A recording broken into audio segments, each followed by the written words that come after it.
जीवनात एक काळ असा येतो त्यामध्ये खूप संघर्ष असतो.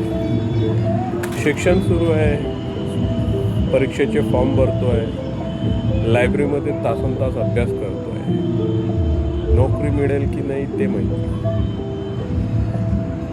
या संघर्षातून निघाल्यावर नोकरी मिळते, मग काळजी सुरू व्हायला लागते की आता एवढ्या पैशात भागणार का, घर घेता येईल का, कार घेता येईल का, मुलांचं शिक्षण करता येईल का. मग कालांतराने पैशाचं प्रमाण वाढतं. आता काळजी संपते आणि तिथून सुरू होते हाव. आता हाव लागायला लागते की 7 पिढ्यांचं कमवू की 10 पिढ्यांचं कमवू, किती भ्रष्टाचार करू आणि किती लाचखोरी करू.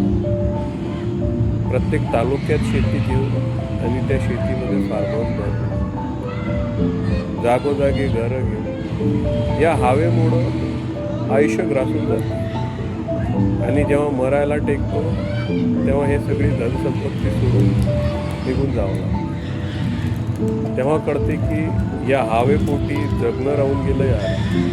म्हणून मित्रांनो, हा जन्म पुन्हा नाही, जगायसाठी आलो, धनसंपत्ती गोळा करायसाठी म्हणून जगून